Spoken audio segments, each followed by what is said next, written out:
Sir ಈಗ first ಮೊದಲನೇದಾಗಿ ಮದ್ದೂರಲ್ಲಿ ಕೋಮು ಸಂಘರ್ಷ ಇರ್ತದೆ, ಕಲ್ಲು ತೂರಾಟ ಆಗಿದೆ, ಲಾಠಿ ಚಾರ್ಜ್ ಆಗಿದೆ, ಹೆಣ್ಮಕ್ಳು ಹಲ್ಲೆ ಆಗಿದೆ. ಇಡೀ ಭಾರತದ ದೇಶದಲ್ಲಿ ಗಣೇಶನ್ನ ಸಂಕಟ ಗಣಪತಿ ಅಂತ ಪೂಜೆ ಮಾಡ್ತಾರೆ, ವಿಘ್ನ ವಿನಾಶಕ ಅಂತ ಪೂಜೆ ಮಾಡ್ತಾರೆ. ಅಂತ ಸಂಕಟ ಗಣಪತಿಗೆ ಈ ಕಾಂಗ್ರೆಸ್ ಸರ್ಕಾರ ಬಂದ ಮೇಲೆ ಸಂಕಟ ತಂದಿಟ್ಬಿಟ್ಟಾರೆ. ಸಂಕಟ ಗಣಪತಿಗೆ ಸಂಕಟ ಕೊಟ್ಟಂತ ಕಾಂಗ್ರೆಸ್ಸಿನ ಮನೆಯಾಳು. ಇವ್ರಿಗೆ ಹಿಂದೂಗಳು ಅಂತ ಹೇಳಿದ್ರೆ ಒಂದು ರೀತಿ ಎರಡನೇ ದರ್ಜೆಯ ಪ್ರಜೆಗಳ ತರ ಕಾಣಿಸ್ತಾ ಇದ್ದಾರೆ. ಕರ್ನಾಟಕದಲ್ಲಿ 2 ವರ್ಷ ಆಯ್ತು ಕಾಂಗ್ರೆಸ್ ಸರ್ಕಾರ ಒಂದಾದ ಮೇಲೆ ಒಂದು. ಧರ್ಮಸ್ಥಳದಲ್ಲಿ ತಲೆಬುರುಡ ಹುಡುಕಾಕೋದು, ಆಮೇಲೆ ಚಾಮುಂಡೇಶ್ವರಿ ದೇವಸ್ಥಾನನೇ ಹಿಂದೂಗಳದಲ್ಲ ಅಂತ ಡಿ ಕೆ ಶಿವಕುಮಾರ್ ಅವರು ಡಿಕ್ಲೇರ್ ಮಾಡಿದ್ರು. ಕಳೆದ ಬಾರಿ ನಾಗಮಂಗಲದಲ್ಲಿ ಗಣೇಶನ್ನ ಎತ್ಕೊಂಡೋಗಿ ಪೊಲೀಸ್ ಸ್ಟೇಷನ್ ಅಲ್ಲಿಟ್ಟು ಪೂಜೆ ಮಾಡಿದ್ರು. ಮದ್ದೂರಲ್ಲಿ ಕಳೆದ ಬಾರಿನೂ ಕೂಡ ಈ ಹನುಮಧ್ವಜ ಹಾರಾಟ ಮಾಡಿದಂತ ಹನುಮಧ್ವಜವನ್ನ ಅಲ್ಲಿನ ಕಾಂಗ್ರೆಸ್ ಅವರೆಲ್ಲ ಸೇರಿಕೊಂಡು ಪೊಲೀಸರ ಸಹಾಯದಿಂದ ಕಿತ್ತಾಕರು. ಒಂದಾದ್ಮೇಲೆ ಒಂದು ಈ ಒಂದು ಟೂಲ್ ಕಿಟ್ ಏನಿದೆ, ಈ ಮತಾಂಧರ ಒಂದು ಟೂಲ್ ಕಿಟ್ ಏನಿದೆ, ಇದು ಬಹಳ ಆಕ್ಟಿವ್ ಆಗಿದೆ. ಕಾಂಗ್ರೆಸ್ ಬಂದ್ಮೇಲೆ ಆಕ್ಟಿವ್ ಆಗಿದೆ. ಅವರು ಮೈಸೂರು, ಮಂಡ್ಯ, ಈಗ ಮಲೆನಾಡು ಪ್ರದೇಶಗಳನ್ನ ಟಾರ್ಗೆಟ್ ಮಾಡ್ತಾ ಇದ್ದಾರೆ ಈ ಟೂಲ್ ಕಿಟ್. ಈಗ ಒಂದೊಂದಾದ್ಮೇಲೆ ಒಂದೊಂದು ಬರ್ತಾ ಇದ್ದಾರೆ. ಇದೆಲ್ಲ ಒಂಥರ ಟಿಪ್ಪು ಸಿದ್ದರಾಮಯ್ಯನವರ ಪ್ರೇರಿತವಾದಂತ ಟಿಪ್ಪು ಗ್ಯಾಂಗ್. ಹಿಂದೆ ಟಿಪ್ಪು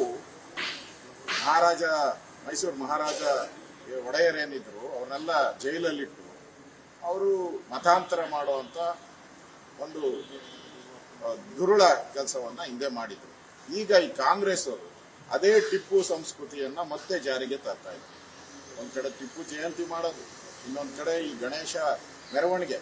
ಏನ್ ಸಾರ್ವಜನಿಕ ರಸ್ತೆಯಲ್ಲೂ ಗಣೇಶ ಓಡಾಡಬಾರ್ದು, ಹೋಗ್ಬಾರ್ದು ಅಂದ್ರೆ ಏನಿದು ಪಾಕಿಸ್ತಾನನ?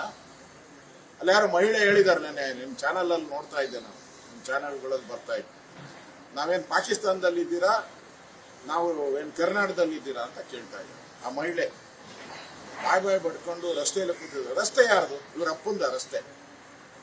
ಜನರ ಟ್ಯಾಕ್ಸ್ ಪೇಯರ್ಸ್ ಅಲ್ಲಿ ರಕ್ಷಣೆ ಮಾಡಿರೋದು, ದಾರ ಹಾಕಿರೋದು. ಈ ಸರ್ಕಾರಕ್ಕೆ ಏನಾನ ಜ್ಞಾನ ಇದ್ದಿದ್ರೆ ಕಳೆದ ಬಾರಿ ಗಲಾಟೆ ಆಗಿತ್ತು ನಾಗಮಂಗಲದಲ್ಲಿ, ಮದ್ದೂರಲ್ಲಿ ಕಳೆದ ಬಾರಿ ಹನುಮಧ್ವಜದ ಗಲಾಟೆ ಆಗಿತ್ತು. ಈ ಸರಿ ಆ ಯಾರು ಮತಾಂಧರಿದ್ದಾರೆ ಅಲ್ಲಿ ಒಂದೇ ಒಂದು ರಿಸರ್ವ್ ವ್ಯಾನ್. ಆ ಮಸೀದಿ ಮುಂದೆ ಇಲ್ಲಿ ಕಳ್ಳರಿದ್ದಾರೆ, ಕದೀಮರಿದ್ದಾರೆ, ಕಲ್ಲು ಹೊಡಿತಾರೆ ಅಂತ ಗೊತ್ತಿದ್ದು ಕೂಡ ಒಂದೇ ಒಂದು ರಿಸರ್ವ್ ವ್ಯಾನ್ ಅನ್ನ ಅಲ್ಲಿ ಹಾಕಿದ್ರೆ ಇವತ್ತು ಆ ಘಟನೆ ಆಗ್ತಾನೆ ಇರಲಿಲ್ಲ. ಇವತ್ತು ಕರ್ಫ್ಯೂ ಹಾಕಿದ್ದೀರಾ, 1000 ಪೊಲೀಸರನ್ನು ಕರೆಸಿದ್ದೀರಾ, ಅವ್ರ ಮೇಲೆ ಲಾಠಿ ಚಾರ್ಜ್ ಮಾಡಿದ್ದೀರಾ, ಆಸ್ಪತ್ರೆಗೆ ಅಡ್ಮಿಟ್ ಆಗಿದ್ದಾರೆ ಎಲ್ಲರೂ ಕೂಡ. ಇಷ್ಟೆಲ್ಲ ಬೇಕಾಗಿತ್ತಾ? ನನ್ಗನ್ಸ್ತತೆ ಈ ಕಾಂಗ್ರೆಸ್ ಕಿತಾಪತಿಯಿಂದ ಓಟಿನ ಓಲೈಕೆಗೋಸ್ಕರ, ವೋಟ್ ಪಾಲಿಟಿಕ್ಸ್ಗೋಸ್ಕರ ನಮ್ಮ ದೇಶ ಹಾಳಾದ್ರೂ ಪರವಾಗಿಲ್ಲ, ನಮ್ಮ ಇಲ್ಲಿ ಕಾಂಗ್ರೆಸ್ ಉಳಿಬೇಕು ಅನ್ನೋ ಒಂದು ಮತಾಂಧ ನೀತಿಯನ್ನ ಕರ್ನಾಟಕ ಕಾಂಗ್ರೆಸ್ ಮಾಡ್ತಾ ಇದೆ. ಅದರ ಪ್ರತಿಫಲವಾಗಿ ಇವತ್ತು ನಡೀತಾ ಇರುವಂತ ಘಟನೆಗಳನ್ನ ನೋಡ್ತಾ ಇದ್ದಾರೆ. ನಿಜಕ್ಕೂ ಬಹಳ ಹಿಂದೂಗಳು ಎಲ್ಲೋ ಒಂದ್ ಕಡೆ ಯೋಚನೆ ಮಾಡಬೇಕಾದಂತ ಪರಿಸ್ಥಿತಿ ಬಂದಿದೆ. ನಾನು ರಾಜ್ಯದ ಜನತೆಗೆ ವಿನಂತಿ ಮಾಡ್ತೀನಿ, ಹಿಂಗೆ ಏನಾದ್ರೂ ಕಾಂಗ್ರೆಸ್ ಇದ್ರೆ ಈ ರಾಜ್ಯದಲ್ಲಿ ಮುಂದೆ ಗಣೇಶನ ಹಬ್ಬನೇ ಎಲ್ಲೂ ಕರ್ನಾಟಕದಲ್ಲಿ ಆಚರಣೆ ಮಾಡಕ್ಕೆ ಬಿಡಲ್ಲ. ಅದಕ್ಕೊಂದು ಕಾನೂನು ತರ್ತಾರೆ. ಬೇರೆ ಸಮುದಾಯದವರು ಡಿಜೆ ಹಾಕೊಂಡು ಹೋಗ್ಬೋದು, ಏನ್ ಬೇಕಾದ್ರೂ ಹಾಕೊಂಡು ಹೋಗ್ಬೋದು, ಗಣೇಶನ್ ಮಾತ್ರ ಡಿಜೆ ಹಾಕಂಗಿಲ್ಲ. 108 ವಿಘ್ನಗಳು. ವಿಘ್ನ ವಿನಾಯಕನಿಗೆ ವಿಘ್ನವನ್ನ ತಂದುಕೊಟ್ಟಂತ ಈ ಕಾಂಗ್ರೆಸ್ಸಿನ ಮನೆ ಆಳಿನ ಸಂಸ್ಕೃತಿ, ಅದನ್ನ ನಾನು ಖಂಡಿಸ್ತೀನಿ. ಆಕ್ಚುಲಿ ನಾನು ಇವತ್ತು ಹೋಗ್ಬೇಕಾಯ್ತು. ನಾವು ವಿಜಯೇಂದ್ರ ಹತ್ರ ಮಾತಾಡಿದ್ದೀನಿ. ಇವತ್ತು ನಾಳೆ ಮದ್ದೂರು ಬಂದ್ಗೆ ಕರೆ ಕೊಟ್ಟಿದ್ದಾರೆ. ಅಲ್ಲಿ ನಮ್ಮ ಅಲ್ಲಿನ ನಾಗರಿಕ ಸಂಸ್ಥೆಯಿಂದ ಕೊಟ್ಟಿದ್ದಾರೆ ಅಂತ ನನಗೆ ಮಾಹಿತಿ ಬಂದಿದೆ.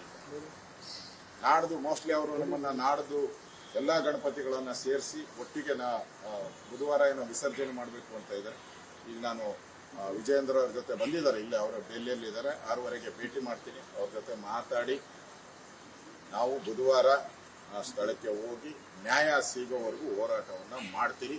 ಇದು ಮಿನಿ ಪಾಕಿಸ್ತಾನಗಳನ್ನ, ಮಿನಿ ಟಿಪ್ಪು ಗ್ಯಾಂಗ್ಗಳನ್ನ ಉತ್ಪತ್ತಿ ಮಾಡಕ್ಕೆ ಬಿಡಲ್ಲ ಅನ್ನೋ ಎಚ್ಚರಿಕೆಯನ್ನು ಕೂಡ ಈ ಸರ್ಕಾರಕ್ಕೆ ಕೊಡುವಂತ ಒಂದು ಹೋರಾಟವನ್ನ ನಾವು ಬುಧವಾರ ಮಾಡೋರಿದ್ದೀರಿ. ಅದನ್ನ ನಮ್ಮ ರಾಜ್ಯ ಅಧ್ಯಕ್ಷರ ಜೊತೆ ಚರ್ಚೆ ಮಾಡಾದ್ಮೇಲೆ ನಾನು ಘೋಷಣೆಯನ್ನ ಮಾಡ್ತೀನಿ. ರಾಜ್ಯಾಧ್ಯಕ್ಷರು ನಾಳೆ ಅಂದ್ರೆ ಅದೇ ನಾಳೆನೆ, ಆಕ್ಚುಲಿ ನಾಳೆನೇ ಬರ್ತೀನಿ ಅಂತ ಈಗ ಫೋನಲ್ಲಿ ಮಾತಾಡಿದೆ. ಅಲ್ಲಿನ ನಮ್ಮ ಜಿಲ್ಲಾಧ್ಯಕ್ಷರು ಈಗ ನಾನು ಫೋನ್ ಮಾಡಿದ್ರು. ಅವರು ಹಣ ಇಲ್ಲ, ನೀವು ಬುಧವಾರ ಬನ್ನಿ, ಇವತ್ತು ನಾಳೆ ಬಂದ್ ಕರೆ ಕೊಟ್ಬಿಟ್ಟಿದ್ದೀರಿ, ಅದು ಬಂದ್ ಕರೆ ಕೊಟ್ಟಿರೋದ್ರಿಂದ ನೀವು ಬಂದ್ರೆ ಏನು ಉಪಯೋಗ ಆಗಲ್ಲ ಅಂತ ಹೇಳಿದ್ದಾರೆ. ಏನಾದ್ರೂ ರಾಜ್ಯಾಧ್ಯಕ್ಷರ ಜೊತೆ ತೀರ್ಮಾನ ಮಾಡಿ ನಾವು ಮಾಡುವಂಥದ್ದು.